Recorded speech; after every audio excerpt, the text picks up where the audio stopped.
Starting in the Meiji Restoration of Japan, Japanese society and media began adapting and portraying Western fashion, beauty standards, and culture into their daily lives. This led to Western style clothing, makeup, and music slowly becoming more and more popular. Brand new makeup lines were created that let Japanese women appear more white without having to use the same makeup that geisha use. White Westerners started appearing in fashion magazines and advertisements. White Western musicians became even more popular than before.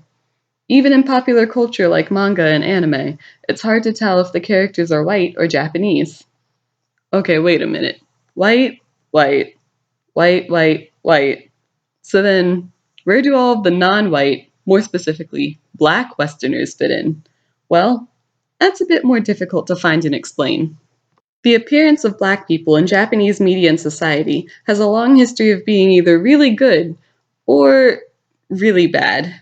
Of course, xenophobia, which is a large part of how black people are viewed negatively in Japan, has its origins in the very untrue belief that Japan is, has been, and should always be a homogenous country.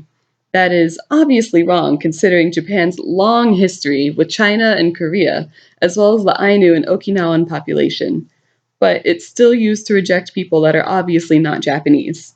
What could be any more not Japanese than black people, right? So, here starts our issue.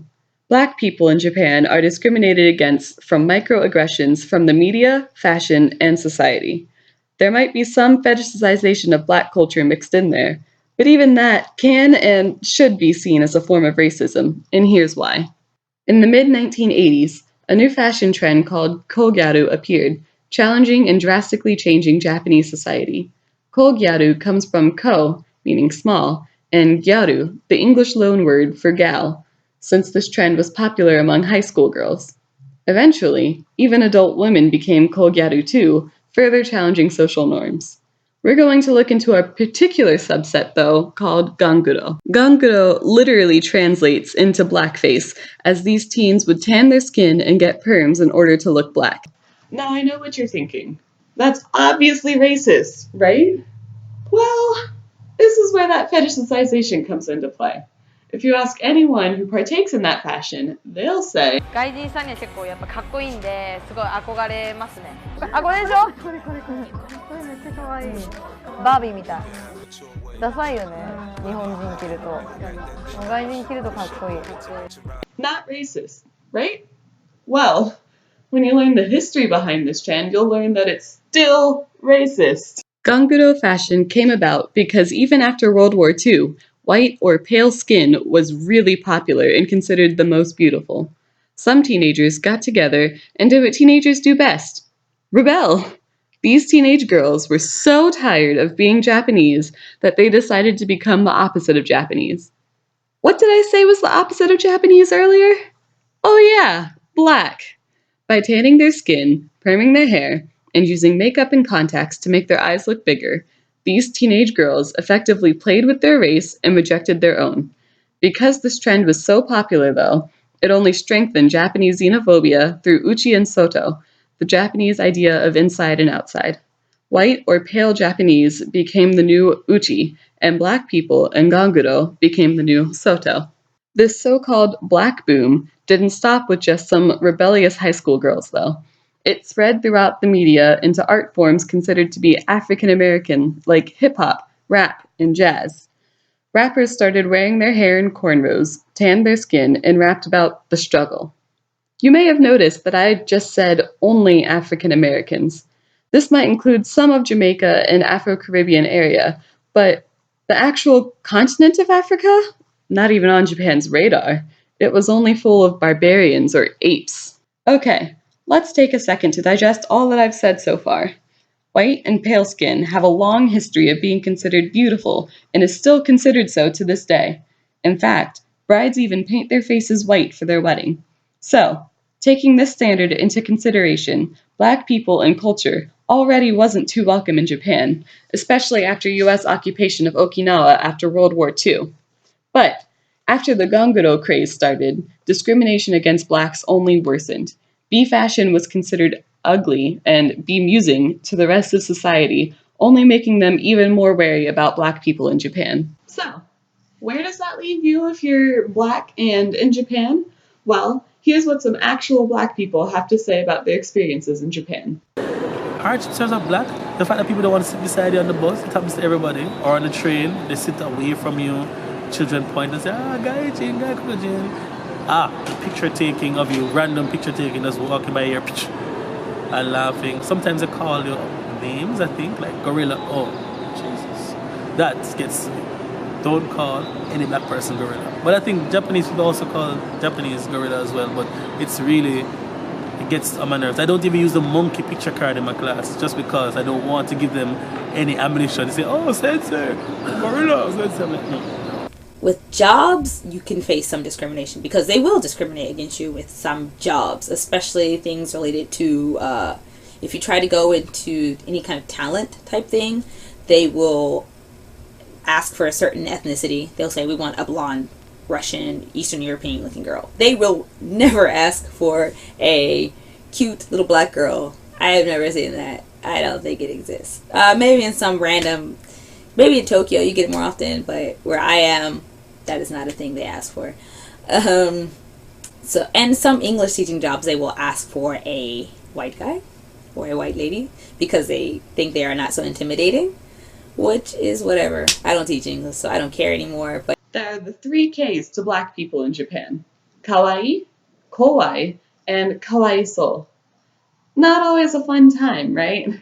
Well, it's even worse if you're a hafu, half Japanese and half something else. Even if you were born and raised in Japan and can only speak Japanese, you aren't considered Japanese by any social standard.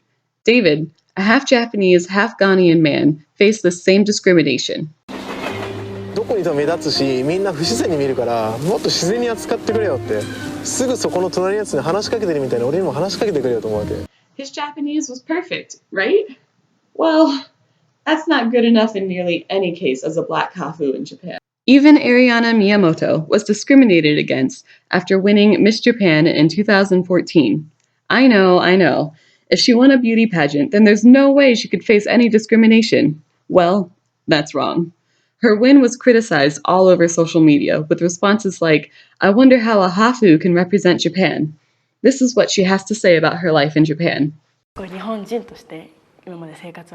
I've lived in Japan all my life. But if I say I'm Japanese, people reply, no, you can't be. They don't believe it. Because the beauty pageant is based off looks, the discrimination here is obvious, right? But the fact that it's there is the problem. It allows for further discrimination down the road. Now, let's look at something that has absolutely nothing to do with appearance, but at the same time has everything to do with appearance. Enka. It's a traditional music genre thought to be the equivalent of blues that draws on Japanese aesthetics and nostalgia. Meet Jero, a quarter Japanese enka singer from Pittsburgh. Don't be fooled by the American-style clothes, do-rag, and baseball cap. He is actually singing enka and doing it in Japanese. Watch a little of his performance.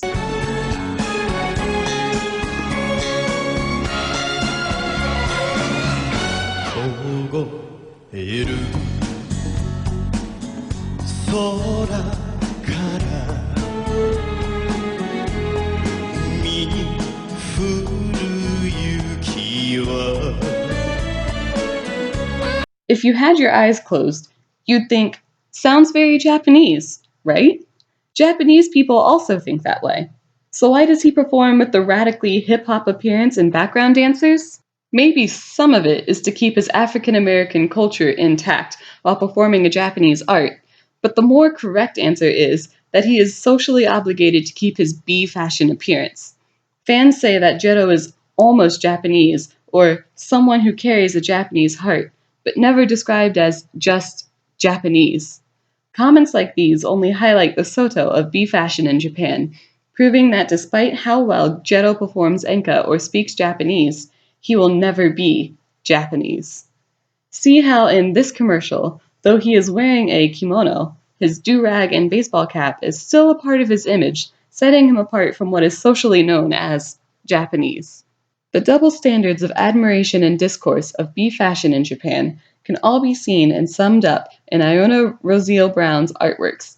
She parodies the ukiyo-e style created in feudal Japan, but shows each subject in Ganguro style, mimicking B fashion.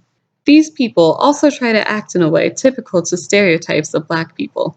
This artwork, as well as other popular trends, show that the discrimination towards Black people in Japan is a complicated one. It's born from both admiration and prejudice, and embodies both ends of that spectrum to create a single subculture of popular fashion that, regardless of intentions, only serves to perpetuate further discrimination of Black people in Japan. So, the next time you see a girl in Ganguro style or a really tan Japanese rapper with cornrows, remember that though they might like how they look, it's a style created by appropriating another culture.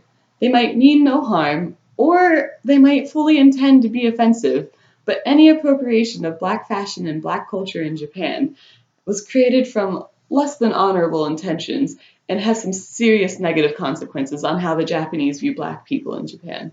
Though it's super popular in some areas, really all it does is more easily allow for the discrimination of Black people in Japan. And that's all I really have to say about it.